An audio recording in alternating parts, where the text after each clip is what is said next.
अस्सलाम भाई, welcome back. This is lecture 7 of our number course. इसमें आज पढ़ेंगे हम लोग मतलब यूनिवर्सल फंक्शंस क्या होते हैं, मतलब कौन कौन से नंबर के जो बिल्ट इन फंक्शंस जिन्हें हम यूज़ कर सकते हैं। वैसे तो बहुत सारे हैं, कुछ हम पढ़ भी चुके हैं। तो कुछ ऐसे जो यूजफुल फंक्शंस हैं, मतलब स्क्वायर रूट हो गया, ठीक है, sine cos mathematicals and scientific computation, जो बिल्ट इन छोटे छोटे फंक्शंस हैं उनको आज स्टडी करते हैं। तो विदाउट वेस्टिंग टाइम चलते हैं जनाब अपनी नोटबुक के ऊपर और वहाँ पे उसको चेक करते हैं कि क्या सीन है जी उसका। चलें देखते हैं। तो नोटबुक पे मूव आउट करते हैं जी। CMD सबसे पहले यहाँ पे लिखता हूँ एंड जुपिटर नोटबुक। उसके बाद जस्ट अ मिनट ओपन हो जाए। अच्छा, इसके बाद कुछ हैं ये हम जाते हैं न्यू फाइल क्रिएट करते हैं, ठीक है, पाइथन 3 की। तो as usual import NumPy as NP, कुछ भी लिख लो, एलियस होता है। क्या बात है, नमी लिख दिया है, ठीक है, नमपाई। ओके, अब यहाँ पे लिख देता हूँ डाटा, ठीक है, एक कैरे क्रिएट कर लेते हैं numpy डॉट अरेंज और उसके अंदर मैं 32 एलिमेंट्स कर लेता हूँ। डॉट रीशेप कर लेता हूँ, अपनी मर्जी है, रीशेप कर लेता हूँ। और 32 को 8 4 कर लेते हैं, 8 रोज कर लेते हैं, 4 कॉलम्स कर लेते हैं, ठीक है। और इसको प्रिंट करके देख लेता हूँ, वही 8 रोज 4 कॉलम्स, ठीक है। और अब इस करते क्या है, इसका एक इसका numpy के ना काफ़ी बिल्ट इन फंक्शंस हैं। आप सिंपल अगर लिखो dir ऑफ NP। अच्छा, आपको यहाँ पे क्या होता है देखते हैं।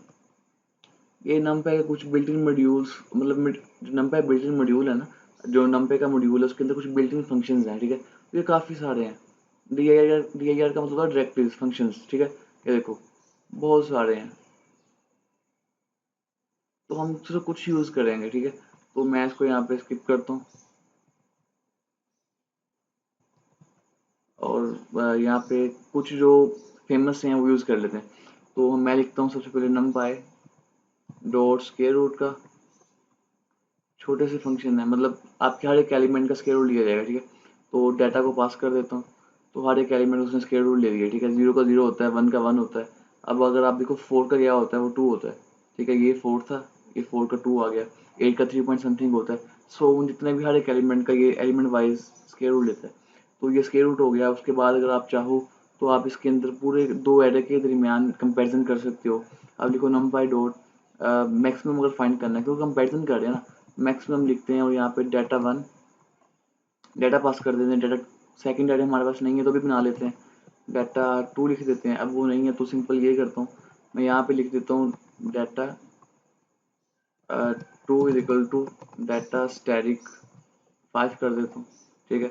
उसे रन कर देता हूँ और अब मेरे पास दो एरे हो चुके हैं।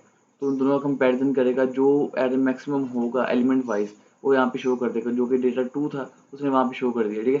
तो एक और चीज़ आपको कंसेप्ट बताता हूँ, मैं यहाँ पे लिख देता हूँ यहाँ पे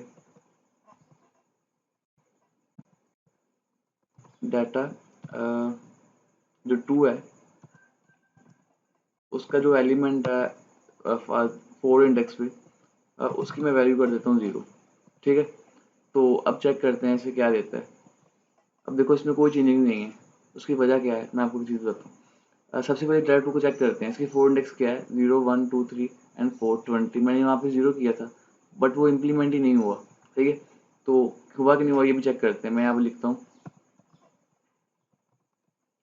डाटा 2 ऑफ 4 एंड इसको प्रिंट करके दो मुझे। उसने बोला है कि 2 पे जो है वो सारे के सारे 0 हो चुके हैं, ठीक है। तो अब ये इसका कंपैरिजन कैसे कर रहा है। 2 के अंदर 4 पे जाओ, क्योंकि एक्चुअली हमारा जो डाटा है वो क्या नाम है उसका, मल्टी डिमेंशनल है, ठीक है। तो 4 इसकी कंडीशन के ऊपर ये 0 1 2 3 एंड 4 इसके ऊपर ये सारे के सारे 0 हो चुके थे, ठीक है। तो अब हमने किया क्या है, अच्छा जी, अब हमने किया है जनाब ये है 0 1 2 3 4 16 17 18 19, ठीक है। हमने तो यहाँ पे 0 कर दिया था ना सारा का सारा, तो फिर ये मैक्सिमम में डाटा 2 क्यों नहीं दे रहा। ये सोचने वाली बात है, क्योंकि एक्चुअली डाटा 2 जो है उसके एलिमेंट वाइज उसे चेक करना है। जो एलिमेंट ज़्यादा कम होगा तो उसी के मुताबिक वो बताएगा, ठीक है। बट ये देखें ना आप यहाँ पे, ये 60 वाला जो चक्कर है यहाँ पे 0 0 आना चाहिए था, बस 16 17 आना चाहिए था, जो कि नीचे वाली है 0 1 2 3 एंड दैट इज़ 4। ये देखो आ चुका है। सॉरी हम ऊपर गलती से देख रहे थे, एक इंडेक्स ऊपर देख रहे थे, नीचे देखना था, क्योंकि डाटा 2 के अंदर मैंने ये इंडेक्स तो सारी 4 इंडेक्स तो 0 कर दी। तो अब मैक्सिमम इंडेक्स कौन सी बनती है, डाटा 1 की, ठीक है, जो कि 16 17 18 थी, तो वो ये आप यहाँ पे आ चुकी है, ठीक है। तो एक बात ये क्लियर होगी, ऐसे ही आप लोग यहाँ पे मिनिमम लिख सकते हो, ठीक है, यहीं पे कर लेते हैं, टाइम वेस्ट होगा, और मिनिमम कर सकते हो, ठीक है। तब तो 0 आ चुकी है, ठीक है, जो हमने लिखा था। और अगर आप चाहते हो कि एक ही एरे है, ये तो 2 एरे का कंपैरिजन कर रहे हैं हम लोग, ठीक है, आप चाहते हो कि एक ही आपके पास एरे है, मैं लिखता हूँ numpy डॉट मिनिम, मिन फंक्शन है, डाटा एक ही पास कर लेता हूँ। तो उस एरे के अंदर सबसे मिनिमम वैल्यू होगा आपको बता देगा, ठीक है। और ऐसे ही यहाँ पे मैक्स है, वो सबसे मैक्सिमम बता देगा। आप सम भी ले सकते हो, numpy डॉट सम, ये सिंपल एक आर्गूमेंट लेता है, आपको एक एरे लेता है, आपके जो डाटा के जितना भी एलिमेंट्स थे सबको सम कर दिया उसने, ठीक है, 496 बनता है, उसने आपको आंसर दिया, ठीक है। तो आप चाहो तो यहाँ पे वो साइन कोस के फंक्शन यूज कर सकते हो, numpy डॉट साइन, और यहाँ पे इसका अगर स्ट्रक्चर देखें तो आप इसको बताना पड़ता है, आर्गूमेंट्स देने पड़ते हैं, ठीक है। अच्छा, एक इससे पहले कोई चीज़, दो तरह के फंक्शन होते हैं, एक होते हैं यूनिटरी फंक्शन, ठीक है, और एक होते हैं बाइनरी फंक्शंस, जिनको अपने आर्गूमेंट्स में एक एलिमेंट, मतलब जिनको अपने एक चाहिए होता है ना, पैरामीटर्स के अंदर एक आर्गूमेंट चाहिए होता है, वो होते हैं यूनिटरी फंक्शंस, ठीक है। और जिनको दो चाहिए होते हैं वो होते हैं बाइनरी फंक्शंस, ठीक है। जैसा कि हमने ये मिनिमम और मैक्सिमम का पढ़ा, ये बाइनरी था, और जो हमने पढ़ा ये मिन मैक्स का, ये यूनिटरी था। मेरे पास इसकी पूरी एक लिस्ट है, ठीक है, वो मैं आपके साथ शेयर कर दूंगा इसी वीडियो के अंदर। तो ये देखिए, ये इसका पिक्चर देखिए, ये वाली आपने ये पिक्चर देखी, इसमें काफ़ी फंक्शन लिखे हुए हैं, ठीक है। तो मैं आपके साथ ये शेयर कर दी है इस वीडियो के अंदर, तो आप इनमें सारे ट्राई कर सकते हो, ठीक है। काफ़ी फंक्शंस हैं जो हम यहाँ पे यूज़ नहीं कर सकते। तो साइन का लेते हैं। अच्छा, साइन में आपको बड़ा अच्छा दिखाता हूँ, मैं करता क्या हूँ, मैं साइन 30 करता हूँ, और इसका आंसर चेक करता हूँ। 0.98 माइनस में 8 है, ठीक है। तो मैं इसको कैलकुलेटर यहाँ पे लिखता हूँ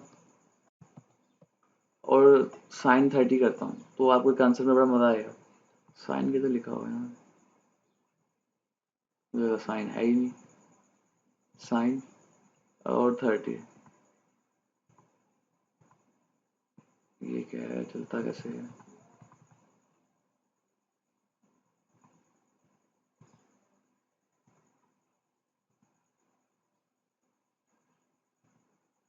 सही, ऐसे नहीं चलता, मेरा ख्याल में 30 लिखना पड़ेगा, फिर शायद साइन लिखना पड़े।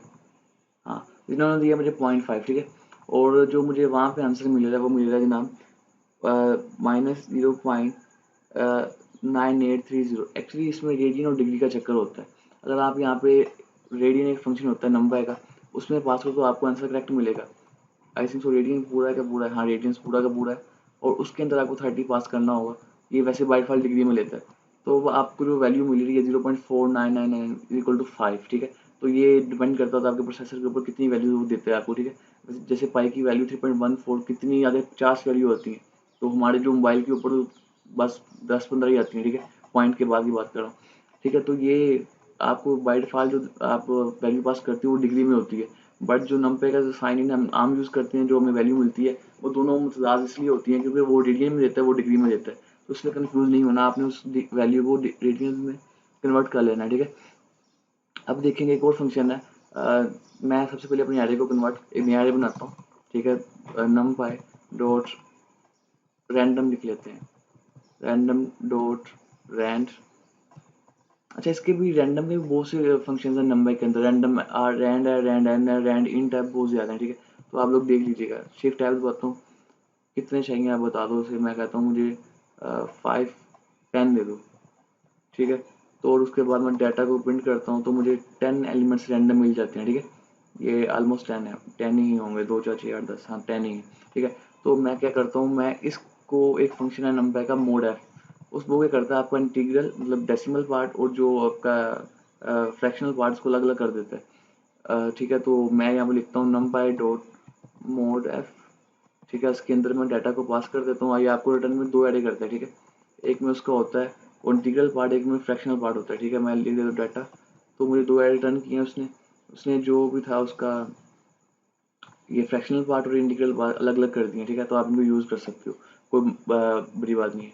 सिंपल आप इनको डाटा टाइप चेंज कर दो एरे के अंदर जब बनाते हो जाके, तो ये आप वैसे ही ये इतना पॉइंट खत्म हो जाएगा, ये भी कर सकते हो।